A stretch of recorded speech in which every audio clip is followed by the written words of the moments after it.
শুভ সকাল আমার প্রিয় বন্ধুরা, কেমন আছো তোমরা সবাই? আশা করছি তোমরা সবাই যে যেখানে আছো ভালো আছো, সুস্থ আছো। বীরভূম জেলার ছোট্ট একটা গ্রাম থেকে আমি মিলি তোমাদের সবাইকে জানাই আমার চ্যানেলে অনেক অনেক স্বাগত, অনেক অনেক ভালোবাসা। তো দেখতেই পাচ্ছ সকালে ঘুম থেকে উঠে গোবর নিতে চলে এসেছি। তো দুয়ারে গোবর মারুলি দেবো তার জন্য। তো গোবর নিয়ে আমি চলে এলাম। তো বাইরের দরজাতে গোবর মারুলি দিয়ে চলে এসেছি। মাঝ উঠানে গোবর মারুলি দিয়ে দিচ্ছি। তারপর ঘরের দরজায় দরজায় আর কি রান্নাঘরের দরজায়, চালার দরজায়, তুলসী তলায় একে একে গোবর মারুলি দিয়ে দেবো। আর এটাই আমাদের গ্রামাঞ্চলের বউরা, জানি না শহরের মানুষ করে কি না, কিন্তু আমাদের গ্রামাঞ্চলে প্রত্যেক বাড়িতে এটাই করা হয়। তো তারপর চলে এলাম আমি ঘরের ভিতরে। জিনিসপত্রগুলো অগোছালোভাবে ছিল, তো সেগুলোকে আমি এখন গুছিয়ে নিচ্ছি। আর বারান্দাতেই যেহেতু আমাদের সবাই সারাদিন রাতই থাকে, তার জন্য বারান্দাতে প্রচুর জিনিস ছড়িয়ে ছিটিয়ে থাকে। চেয়ার, অর্কর সাইকেলটাকে রাত্রেবেলায় ঘরে ভরে, তো সব আমি বাইরে বার করে দিচ্ছি। তারপর অর্ক আখ খেয়েছিল, আখের খোসাগুলোও ফেলে রেখেছিল, সেগুলোও ফেলে দিলাম। জলের বোতল টোতল ছিল, সব বার করে দিয়ে আমি ঘরটাকে ঝাড়ু দিয়ে নিলাম।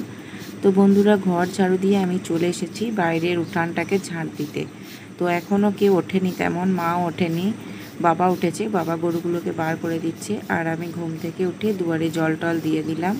তারপর আমি চলে এসেছি বাইরেটাকে আর কি ঝাড়ু দিতে। কি বলো তো বন্ধুরা, বাসি উঠান পড়ে থাকলে না আমার খুব কাজ করতে একদমই ভালো লাগে না, তার জন্য আমি বাসি উঠোনটাকে ঝাড়ু দিয়ে নিলাম। আর এদিকে ঝাড়ু দিতে দিতে দেখি অর্ক উঠে চলে এসেছে। তো ও বাবার কোলে বসে এখন দাঁত মাজছে। তো তারপর অর্ককে আমি রেডিও করিয়ে দেবো।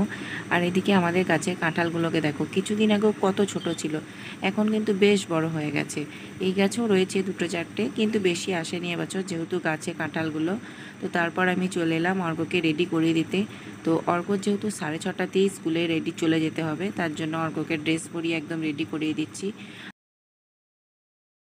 তো তার জন্য আমি সকালে ওকে একটু হরলিক্স করে দিই, হরলিক্সটা খেয়ে স্কুলে যায়। আগে তখন ও কিছুটা মুড়ি খেয়ে যেত, কারণ ও একদম কিচ্ছু খেতে চায় না, রুটিটা পছন্দ করতো, কিন্তু এখন আর কিছুই খায় না। তো তার জন্য একটু হরলিক্স করে দিলাম, হরলিক্সটা খেয়ে নিল। তো তারপর অর্ককে স্কুল পাঠিয়ে দিয়ে আমি চলে এসেছি উপরের বিছানাটা তুলতে, কারণ আমি যখন উঠে গিয়েছিলাম তখন ওরা বিছানার মধ্যে শুয়েছিল। তার জন্য পরে আবার বিছানাটাকে আমি এখন তুলে নিচ্ছি। তো বিছানাটা তুলে আমি চলে এলাম নিচের বারান্দাটা ঝাড়ু দিয়ে রেখেছিলাম সকালে ঘুম থেকে উঠেই। তো এখন আমি বারান্দাটা মুছে নিচ্ছি। আর আমাদের বারান্দাটা না অনেকটা বড়। তো আর আমি না বসে বসে বারান্দাটায় বেশি মুছি, কারণ আমি ওই লাঠি দিয়ে মোছা আমার হয় না, আমার পছন্দও হয় না। তো বসে মুছলে না আমার মনে হয় যেন একদম পরিষ্কার করে মোছা হয়। তো আমি এখন বারান্দাটা মুছে নিচ্ছি, তারপর বাকি কাজগুলো সব করে নেব। তো মুড়ি খাবার জন্য ভাবছি আজকে আলু ভাজা বানাবো।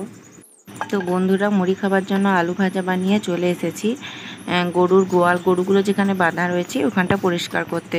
তো যা গোবর ছিল গোবরগুলো একবার ফেলে দেওয়া হয়েছে সকালবেলায়, আবার যে গোবরগুলো ছিল সেই গোবরগুলোকে ভরে নিয়ে একটা জায়গার মধ্যে ভরে নিয়ে আমি সারের মধ্যে ফেলে দিলাম। তারপর গরুটা যেখানে বাঁধা রয়েছে জায়গাটা আমি পরিষ্কার করে নেব এখন। তো বন্ধুরা, তোমাদের কাছে আমার একটাই রিকোয়েস্ট, প্লিজ বন্ধুরা পুরো ভিডিওটা দেখো। আর সব কিছুই তো ধরো তোমাদের সঙ্গে ভিডিওতে শেয়ার করতে গেলে অনেক বড় হয়ে যাবে, তো সব কিছু একটা ভিডিওতে শেয়ার করতে পারলাম না, অন্য ভিডিওতে তোমাদের সঙ্গে শেয়ার করব। তো তারপর দেখো বন্ধুরা, গরুর ওই গোয়ালটা পরিষ্কার করে আমি চলে এলাম ঘুঁটে ছাড়াতে। তো গাছে ঘুঁটেগুলো কদিন ধরেই দেওয়া হয়েছিল, তো ঘুঁটেগুলো একটু কাঁচা ছিল কালকে, তার জন্য আজকে শুকিয়েও গেছে। তো ভাবলাম ঘুঁটেগুলো ছাড়িয়ে নিই, রৌদ্রের মধ্যে মিলে দেবো। তো আমি এখন ঘুঁটেগুলো ছাড়িয়ে নিচ্ছি। আর তাছাড়া আজকে রৌদ্রের জোরটাও প্রচণ্ড রয়েছে, তো দুটো গাছের ঘুঁটে ছিল, ওইদিকে দেওয়ালে ঘুঁটে ছিল, তো সব আমি ছাড়িয়ে নিচ্ছি, এখন রৌদ্রের মধ্যে মিলে দেবো। তো আমি অনেকগুলো ঘুঁটে আজকে ছাড়িয়ে ফেলেছি, এই দেখো বন্ধুরা অনেকগুলো ঘুঁটে ছাড়ানো হয়ে গেছে। তো তারপর আমি ঘুঁটেগুলোকে দেখতেই পাচ্ছ কেমন রোদ উঠে পড়েছে, এখন ঘড়িতে বাজে 7:30টার মতো।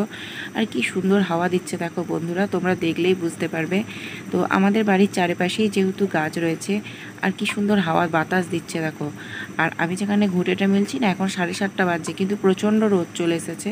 তো আজকে দেখো আমি একদম কোমরে কাপড় বেঁধে লেগে পড়েছি কাজ করতে। আর এই কাপড়টা আমার এত পছন্দের, কি বলবো বন্ধুরা, দেখো এখানে আমি ঘুঁটে মিলছি, বোঝাই যাচ্ছে না, দেখো মনে হচ্ছে কাচের রঙের সঙ্গেই মিশে গেছে। তো তারপর আমি ঘরে চলে এলাম। তো ঘরটা একটু ঝাড়ু দিয়ে ওই নোংরাগুলো, যেখানে সারা ঘরের আর কি নোংরা ছিল, জড়ো করা নোংরাগুলোকে আমি এখন নিয়ে গিয়ে সারের মধ্যে ফেলে দেবো, তার জন্য ভরে নিলাম নোংরাগুলো। তো তারপর আমি স্নান করে চলে এসেছি ছাদে।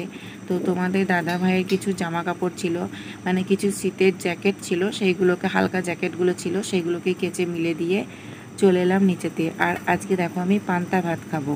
তো আলু ভাজা নিয়েছি, ছাতু নিয়েছি, আর এদিকে খাওয়া দাওয়া শেষ করে চলে এসেছি রান্না করতে। আর কয় পিস মাছ ছিল, তো ভাবলাম মাছটা দিয়ে কী করা যায়, অনেক ভেবে ভেবে ঠিক করলাম মাছ দিয়ে আলু দিয়ে ঝালের তরকারি করব। তার জন্য দেখো আলুটাকে ভেজে নিচ্ছে এখন। তো বন্ধুরা, ফাইনালি আমার রান্না বান্না হয়ে গেছে। তোমাদের সঙ্গে আজকে আর রান্না বান্নাটা শেয়ার করলাম না। তারপর আমি কড়াই টড়াই মেজে গ্যাস ট্যাস মুছে নেবো। তো কড়াইটা আমার মাজা কমপ্লিটও হয়ে গেল দেখো বন্ধুরা। তো আমি বেসিনের মধ্যেই কড়াইটাকে মেজে নিলাম। আর আজকে কি কি রান্না হয়েছে একটু দেখায় চলো। এই দেখো এখানে রয়েছে মাছের আঁশ ভাজা। তো এটা আমার খুব ভালো লাগে, তোমাদের কার কার ভালো লাগে একটু কমেন্ট করে জানিও। এখানে মাছের ঝালদাটাকে দেখো কি সুন্দর কালারটা এসেছে। এখানে রয়েছে লাল তেসা, আর ওখানে রয়েছে আলু সিদ্ধ। তো এই হচ্ছে আজকে সিম্পল রান্না। এদিকে আমার গ্যাসটাও মোছা কমপ্লিট হয়ে গেছে। আর এদিকে দেখো পেঁয়াজগুলো কিনে এনেছে, তো সেই পেঁয়াজগুলো এখানে ঢেলে দেওয়া হয়েছে রোদ্রের মধ্যে। তো আজকের ভিডিওটা কেমন লাগলো অবশ্যই